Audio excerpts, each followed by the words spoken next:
Coming up this week, you're going to be just fine. I mean, it's an incredibly safe technology. It's certainly no more dangerous than your regular automobile. That's just a fact. Well, hello, friends, and welcome to episode 179 of the EV Resource Podcast. I'm Zach Hurst, and each week I bring you the latest EV news, information, and interviews with industry experts. And this week we are going to dive into part 2 of the Burning Issues, the Truth About EV Battery Fires series that I started. Actually, part 1 was last year, so it's been quite a lot. I'm really excited to share part 2. We're going to really dive into the battery cell chemistries, the differences, and how they relate to whether they're more susceptible or less susceptible to thermal runaway and EV fires. And then also I have a really special interview with a guest who is an expert on the legal aspect of what happens if there's an EV battery fire. So really excited to share that with you. And we're going to get started on that right after this. This episode of the EV Resource Podcast is brought to you by Titan Auto and Tire. Titan has some of the very few independent auto repair shops in Central Virginia that are qualified to work on EVs and hybrids. And from hybrids to Hummers, they fix everything. For more information and to schedule an appointment for your vehicle, go to TitanAutoTire.com. So in the inaugural part of the EV battery fire series, we embarked on an exploratory journey into the realm of EV fires, shedding light on what causes them, the industry's evolving response in terms of first responders, and really what the road ahead looks like for enhancing safety. And so our narrative is going to shift towards the elemental core of EVs, being the diverse spectrum of battery cell chemistries that power them, their implications for safety, and also the legal landscape that unfolds when battery fires occur. At the heart of every EV lies the battery. It's this essential part that stores electrical energy to power the vehicle. These batteries are far from uniform and comprise various chemistries, each having its own unique benefits and challenges.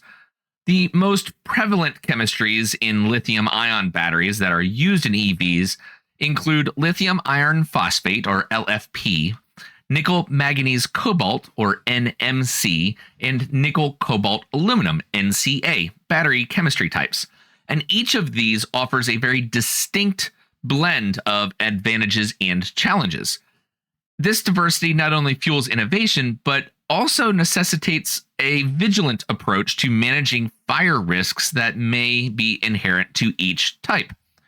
Each battery chemistry brings a unique profile of energy density, longevity, and crucially, thermal stability. LFP batteries, for instance, are lauded for their thermal resistance, making them less prone to catastrophic failure. Conversely, NMC and NCA chemistries, while they do offer higher energy densities, require more nuanced management systems to mitigate their inherent fire risks. This delicate balance of properties necessitates a comprehensive approach to safety, incorporating robust battery management systems, advanced cooling technologies, and rigorous manufacturing standards. So let's dive into the 3 chemistries that I mentioned. LFP batteries are renowned for their robust thermal stability and safety profile.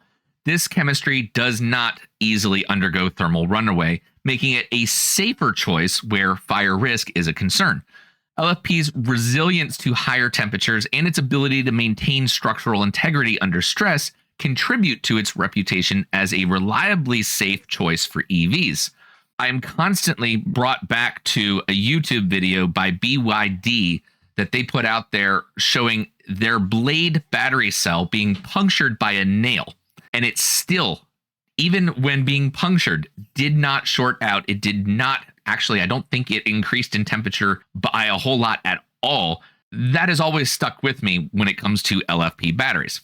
However, it's worth noting that LFP batteries offer lower energy density compared to NMC and NCA chemistries, which means they are typically larger and heavier for the same energy capacity.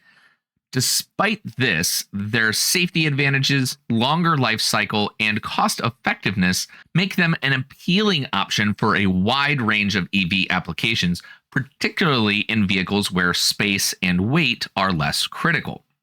NMC batteries represent a middle ground in the trade-off between energy density and safety. By varying the composition of nickel, manganese, and cobalt, manufacturers can fine-tune the battery cells to optimize for either energy density or thermal stability. NMC batteries are widely used in the EV industry due to their high energy density, which contributes to longer range on a single charge. However, the presence of cobalt increases the risk of thermal runaway under certain conditions. Advances in NMC technology have focused on reducing cobalt content to improve safety and reduce costs while still maintaining high performance. Manufacturers implement sophisticated battery management systems and cooling solutions to mitigate the risks associated with NMC chemistries, ensuring a balanced approach to energy storage and safety. And then we have NCA batteries, which are at the forefront of energy density, enabling EVs to achieve extended ranges and extended performance. This chemistry is favored in premium EV models that prioritize range and acceleration. However, the high energy density of NCA batteries also introduces increased thermal sensitivity, making them more susceptible to overheating and, in very rare cases, thermal runaway. To counteract these risks, EVs equipped with NCA batteries incorporate very advanced thermal management systems, including active cooling, state-of-the-art battery management technologies, and so many more things that closely monitor and regulate temperature and voltage levels. The choice of battery chemistry plays a pivotal role in an EV's overall fire safety profile. While LFP stands out for its inherent stability, NMC and NCA offer compelling energy advantages at the cost of increased complexity and thermal management. So the industry's challenge is to harness the strengths of one chemistry or the other, balancing energy density, cost, and safety through technological innovation and, hopefully, rigorous safety standards. As we move forward, the evolution of battery technologies and the integration of safety mechanisms will continue to mitigate the risks associated with EV battery fires. The ongoing research and development in battery chemistries, alongside advances in thermal management and diagnostic systems, promise a future where EVs set new benchmarks for both performance and safety without us seeing an increased occurrence of fires. Not that it happens all that often anyway, which I covered in part 1. But despite the industry's best efforts, EV fires do happen. And when they do, it's no doubt a very challenging situation for a number of reasons that I highlighted in part 1. But the question of liability and recourse becomes especially important. Who is responsible for the cause of the fire? And who takes on the liability for the loss of property or, God forbid, in worst case situations, life? The legal framework governing EV fires is complex and intertwining product liability, consumer protection laws, and evolving regulatory standards. And while manufacturers bear the primary responsibility for ensuring the safety of their vehicles, when a fire occurs, determining liability involves dissecting the intricate web of design, manufacturing, and sometimes, yes, user error. In a recent conversation with an expert and attorney that specializes in fire litigation, Mike Hallock, we discussed the intricacies of the legal side of EV fires. The legal process, often lengthy and convoluted, seeks to not only educate responsibility, but also to catalyze improvements in safety standards and practices. So I want to introduce Mike Hallock to you all and share the conversation that we had. Mike is very much an expert, has a lot of experience in the automotive world as well as the legal world. So, Mike, it is an absolute pleasure having you on the EV Resource Podcast. Before we dive into the complexities of EV fires and the law, I'd like for you to go ahead and share a bit more about your extensive background and experience so that those that are listening can know more about where you're coming from. Zach, I really appreciate you having me. I've enjoyed your podcast, so it's really a pleasure to be on. In terms of my background and experience, I've been practicing law for about 15 years, about 7 in litigation, and then 5 working for the United States Department of Transportation in the General Counsel's office. So I'm really happy to be here and join you today to talk about EV fire litigation in this growing area of law. Yeah, and it is growing. I mean, certainly EVs catch on fire. It is very rare. A lot of times people will say, well, it's only rare because there aren't a lot of EVs out there. And I think that the statistics, a lot of the numbers that I went through in part one for the EV fire series really show that it's a percentage of the total amount, not a specific number of units. But naturally, as time progresses and EVs start to age and these battery packs start to age, some of the older technology is just not going to hold up as well as the stuff that's being sold today. Thus, your expertise is going to be needed, I would expect, more regularly. EVs and fires is kind of a touchy subject. And it's one of the reasons why I wanted to really dive into this in depth to get to the facts of it all and really push away the both sides that are extremes. You know, the people that say, oh, EVs don't catch on fire, it's fine, it's not going to happen. And the people that are like, oh, they catch on fire, I'll never own one. Certainly, I'm sure you've heard all of that just as much as many people have. From a legal aspect, though, I don't even really know much at all. So I'm really happy to speak with you and ask some questions because your insight to that side of it, I think, is going to be very valuable.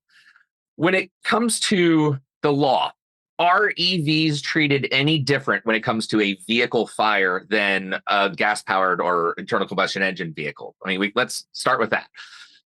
Zach, I really appreciate your question. That's a great question. So an EV fire, you're discussing what is basically a products case. Now, there's going to be 3 avenues in products liability: strict liability, negligence, and basically breach of express or implied warranties. I would say the significant difference in terms of an EV fire versus a traditional vehicle fire is if there's an EV in a garage and a house catches on fire, that product manufacturer is going to be put on notice. People are looking at EVs, they're going to blame EVs. It's a new technology, people don't understand it. So I think the big concern is being put on notice for these types of claims if you own an EV. And now I'm not talking about an individual, I'm talking about the manufacturer of the EV, the insurer of the EV. If there's a fire at a home and an EV is present, they're going to be put on notice. So the fact that a lot is unknown, but then also they are newer, so they get a lot more attention. That combination is really what kind of highlights the fact that it even exists, whether it was the source of the fire or cause of the fire or not. Is that kind of a translation of what you said? Yeah, no, that's a great way to put it. I'm currently representing a lot of cases involving lithium ion batteries. And a lot of the time, Zach, in my opinion, these have nothing to do with any fire explosion. But immediately subrogation counsel, now that's going to be counsel for an insurance company, is going to say, well, that my manufacturer, my supplier, my client is responsible for this fire only because they found a lithium ion battery in the garage. So it's something to be aware of, not to use a bad transport, but it's speed bumps with any new technology, Zach. Sure. I mean, as technology advances, a lot of the time that happens before the rest of the world. The regulatory environments or the legal environments kind of catch up to go, oh, well, here's how we need to approach this. That's interesting. I'm not surprised to necessarily hear that, especially from a legal aspect, because when it comes to lawmakers, things usually don't happen very quickly. So I'm not surprised that maybe they need to catch up a little bit. Well, the regulatory environment has generally been very supportive of EVs. Now, obviously, it's different. It's going to be different at various state levels, but at the federal level and, in state levels, I think that's probably one of the reasons why California has 25% of the EVs sales at this point, because their regulatory environment is so supportive of EVs. And just to be clear, I am also not saying that an EV is more dangerous than any other vehicle. In fact, I don't believe that to be true at all. However, an EV is going to be looked at if there's a fire, an explosion, or, heaven forbid, a fatality in a vehicle accident. Sure. So let's kind of work through the process. If there is a fire, whether it's EV only and they're out and about and it's very clearly it's an isolated incident, or if it is affecting other property, whether it's the same owner in their house or in a parking garage or something like that. Walk us through the process of the investigation or how responsibility and that liability is determined in a legal case. Yeah, no, that's a great question. So at McCoy Levitt Lasky, we resolve about 87% of our cases pre-suit. Now, the interesting thing about a fire case, usually in a litigation, the first document you're going to receive is going to be a complaint outlining the issues. But in a fire case, you're going to get a notice. And the notice is going to give you an opportunity to inspect the scene of the fire. So it's 2024, right? So you got to look online. You got to get all the data you can find online. You got to hire the best experts. You got an electric vehicle. We're talking about an electrical engineer, an origin cause expert. You want to make sure that everybody who is put on notice, and that gets into the component part manufacturers. Obviously, there's going to be many manufacturers involved in the supply chain. So everyone needs to be put on notice. And, the lawyer's job is really to be the quarterback. You got to quarterback this investigation and determine the root cause of the fire.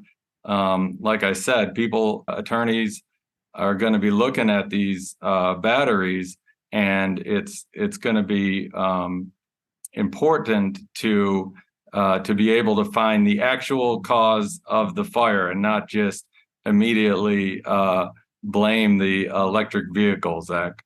Right. It shouldn't be a witch hunt for EVs just because they exist. My assumption, and I would imagine a lot of people feel or think the same way, is that if a fire happens with an electric vehicle, it's not the owner's fault. It's more the manufacturer, likely a defect in how the battery was made.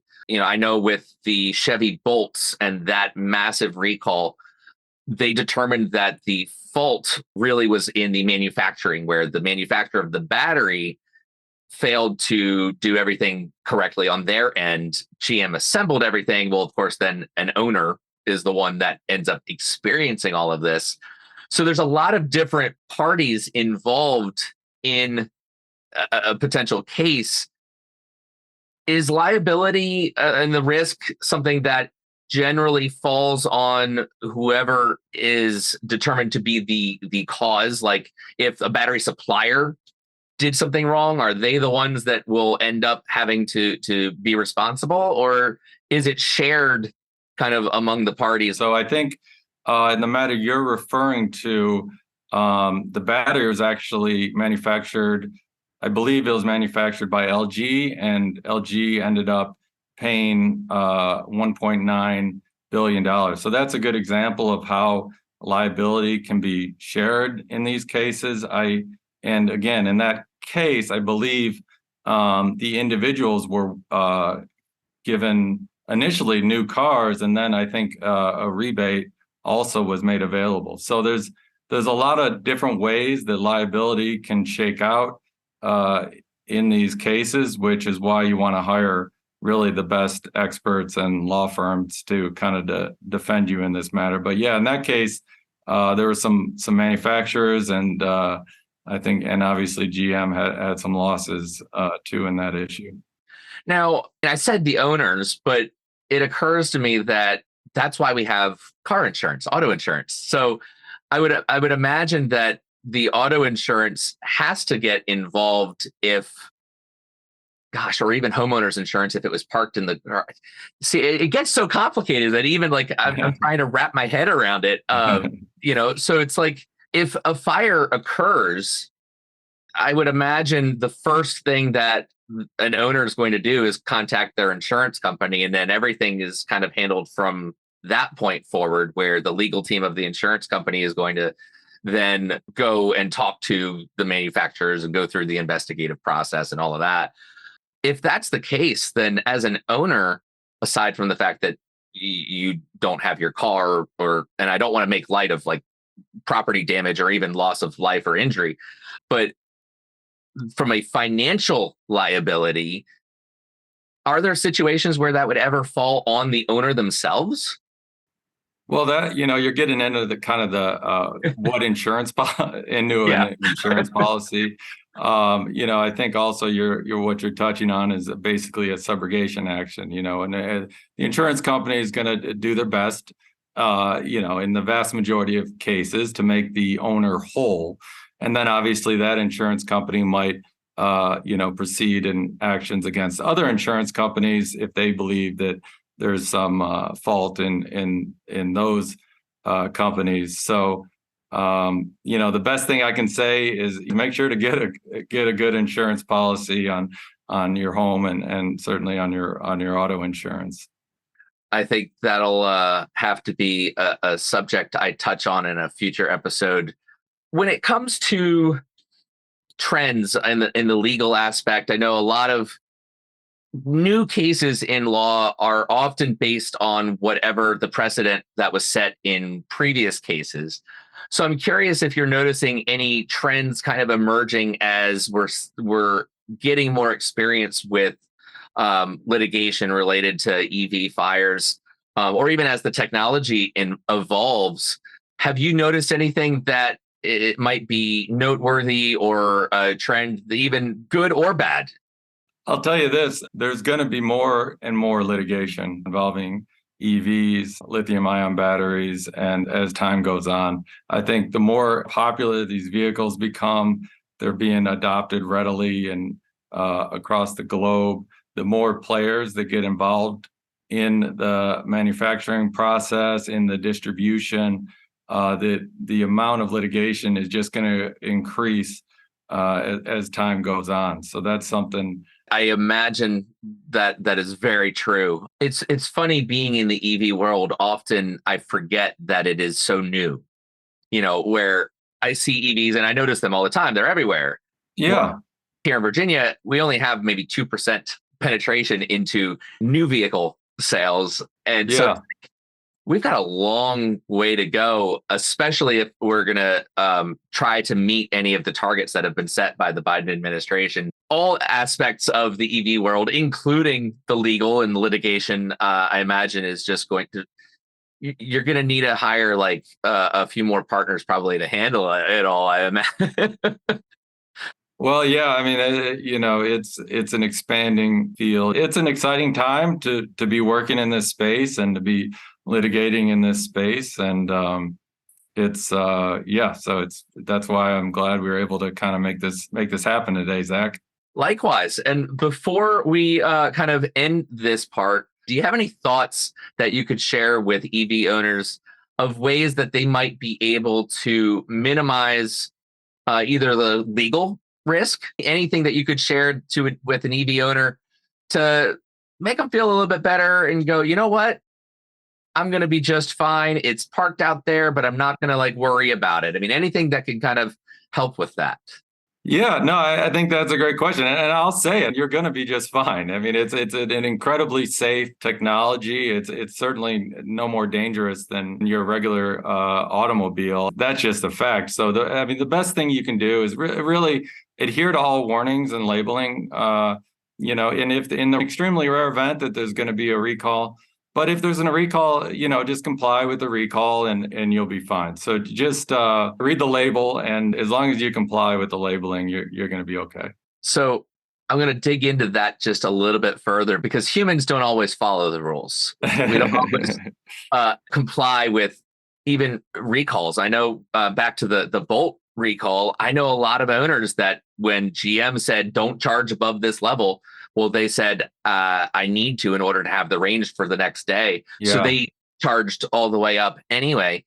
Does the legal situation change if the owner doesn't comply with the specific instructions of a recall from a manufacturer? I mean, does that shift the liability onto them slightly? Really curious, actually. Yeah, no, that's a great question. I mean, I think what you're getting into is, there's certainly certain products that are inherently dangerous. And obviously the Chevy Volt situation was a bizarre situation and a very kind of extreme example. What I recall, there were opportunities for individuals to exchange their vehicles or just get a product rebate. So if you get that letter in the mail, I think that's probably something you should deal with. Certainly. Or, the risk of an EV fire is so minimal. I mean, even we keep going back to, and I don't mean to throw GM under the bus, because certainly, they're doing what they can, but 17 fires out of a fleet at that time, I believe it was 144,000 Bolt EVs and EUVs. I mean, it's just such a small number. It's funny because it's like I'm addressing the EV fires because it's talked about so much, but it feels weird because it just doesn't happen that much. I mean, I don't talk about lightning strikes or plane crashes, and those happen probably more than an EV fire. So it's like it's kind of it's weird that it needs to be addressed because there's so much attention, I guess, on the subject matter. I mean, fires happen in general, that's our law firm's kind of, or that is our law firm's specialty. I mean, there's 400,000 fires nationwide. And now I'm getting away from the EVs and just talking about house fires and fires in general. So yeah, they happen, and it's important, obviously, to be prepared. But yeah, the Volt situation was very much an outlier situation. In 2024, if you buy an electric vehicle, I mean, it's a very minuscule chance that there's going to be any sort of fire or explosion. Mm-hmm. Certainly, it's certainly not any different than driving any other vehicle in terms of the risk to your mm-hmm. to your safety. So yeah, I'm with you, Zach. We don't want everyone to worry out there. Yeah. Oh, absolutely. In this series, I mean, part one, I really focused a lot on the statistics and the occurrence and trying to clarify and dig through all of that. Here with part two, obviously we're getting into some other aspects of the conversation. I really want to thank you for taking a couple minutes to share your experience and knowledge into this little window of the world that probably most people don't think about ever, unless they're in that situation. Because I mean, I'm in the EV world, and until working on this, like it never was something that even entered my mind. Like, well, the legal side of things, like, oh, well, wait a minute. Yeah, no, that I was starting from a position of extreme ignorance, and now I'd say it's moderate. So I wouldn't say that, Zach. You definitely know what you're doing. You have a great pod, and I think I'm glad that we could get some helpful information out there to everyone who listens. So as much as I appreciated having Mike on to discuss the legal aspect of EV fires, certainly I hope that there isn't a need to have him come back on in the future. As much as I like him as a person, nobody wants to need to talk about this. And I mean, despite the industry's best efforts, fires happen, even though it's extremely, extremely rare. But when such incidents do arise, it's important to kind of recognize that there's a lot more to the situation than just whatever might be on the headlines. Okay, the legal aspect, but then how that might influence design and manufacturing all the way to end user practices. So in discussions with experts specializing in EV fire litigation like Mike, the complexity of navigating the aftermath of the fires really becomes apparent. And I think that underscores the importance of robust safety standards and proactive measures from manufacturers. So as we kind of look forward with this EV battery fires series, for part 3, we want to get into exploring the cutting edge technological improvements and innovations that are really poised to redefine EV safety, especially when it comes to EV fires. The focus is going to turn to thermal management strategies, innovative ventilation techniques of the battery packs, and the potential early warning systems through app notifications and in-vehicle alerts, alongside a comprehensive discussion on the future outlook for EVs and how the industry is responding to EV fires. The horizon of EV safety is radiant with promise, illuminated by advancements not only that mitigate fire risks, but also enhance the overall reliability and performance of EVs. So in part 3, our journey will continue, and we're going to explore the synergies between technology and safety, the proactive steps that manufacturers can undertake, and the visionary outlook that will shape the future of EVs. So I really hope that you have gotten a lot out of this. Certainly the EV Fire series is focused so much on education, and I want to share the right information and bring forward the right experts to talk about this so that we can cut through all of the FUD, the fear, uncertainty, and doubt, the misinformation that's spread, and really get to the heart of the truth. But it doesn't just end with me sharing this on a podcast or writing an article and sharing it on the webpage. For this type of information to get out there, it relies on you sharing it as well. So if you haven't by now already, like maybe you're in the car listening to this or whatnot, I want you to share this with at least 2 people. Maybe it's online in a group and they're talking about EV fires and how horrible EVs are. Well, share the EV battery fire series. Of course, right now it's part 1 and 2, but when part 3 comes out, it will be a very, very complete, comprehensive look at the topic. But maybe it's with a neighbor or a friend, somebody that you can send it to get the right information out there. And I don't approach that from a position of share my stuff. Certainly it's not all about ego. This is because I want to get the truth, the right information out there. And certainly I just happen to be the vessel that is channeling that, if you will. So before we end the podcast, I want to thank our Patreon supporters. Patreon is a platform, for those of you who might not be aware, that allows fans or audience members a chance to support creators directly with a financial contribution. I have it set up where it's on a monthly basis with different tiers. And the tiers are structured in a way that give back certain benefits in exchange for that support.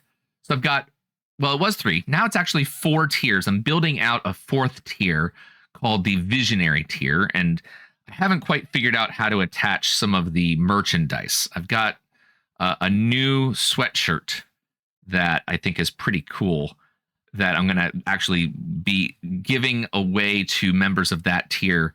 The top tier is going to be the Visionary tier. At the current top tier is the Director tier, and I want to thank Rajeev Narayan and Andy Cooper for their longtime support. Actually, both gentlemen have been with me and EV Resource for quite a while, and it's very appreciated. And then at our Executive Producer tier is Christopher Lawrence. And then I also have a Producer tier. Part of the benefits for that tier is to have their name as a shout out once a month. So the first episode of each month, I'll do their names as well. There are a lot of other benefits that go across all of the tiers, and the benefits stack as you get higher. So if you like ad-free episodes of the podcast, well, that is available to all Patreon members, whether you're on a tier or not. I do have a number of people that support at custom levels of their own choosing. If Patreon isn't a way that you're really interested in supporting my efforts with EV Resource, that's perfectly fine. It's optional. I'm not going to hold anybody to the fire. It's certainly appreciated, and I hope that I'm bringing you enough value to justify that. But if not, that's okay.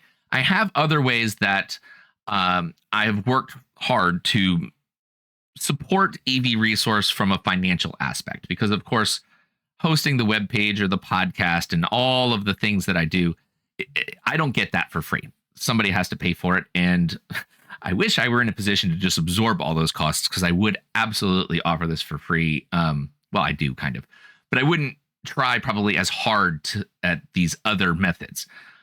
But because I can't do that, I have partnered with a number of advertising and affiliate connections that when you support them, they in turn support the show. And right now, I am right before Valentine's Day. Right before Valentine's Day. So I've been talking about Ghirardelli chocolates. And I didn't bring up Ghirardelli chocolates until I made sure I went out and tried them myself. The things that I bring to you, I don't want to be without value. Well, I had the raspberry dark chocolate, and oh my gosh, it's so good. So I am very confident that if you go to the EV resource webpage or the link in the show notes and click on Ghirardelli chocolates, they're going to extend a 15% discount on, you can pick and choose. It's a variety basket, if you will, and they'll give you 15% off. By doing that, a portion of that sale does come back to support me and EV Resource. So that's kind of how that works, and the whole reason why I'm talking about chocolate on an EV podcast. But they're really, really good, and I'm going to be giving some to the loved ones in my life because I know they're going to absolutely love it.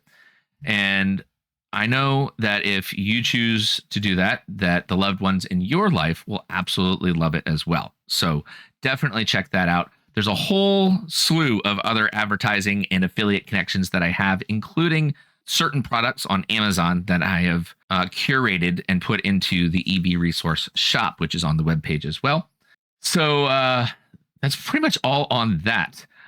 Regarding the webpage, I am going through a overhaul. So I've kind of torn it apart a little bit. I am going to be going through and redoing. At this point, it seems like almost all of it. So bear with me. It's going to take time. You know, EV Resource is my part-time side gig, if you will. So it doesn't allow for a 40-hour week to be able to tackle these things as quickly as I would prefer. But that is getting done. And there are some other things in the works that I'm not quite ready to talk about. But just know that I'm constantly thinking about ways to bring more value to all of you. And certainly anything that you guys show in return is very much appreciated, including just making it this far into the episode. So if you have made it this far, I want to thank you very much. And I look forward to being here next time to share what is next episode? 180. Let me look this up real quick because I've got them planned out. Next 80. Oh, yeah.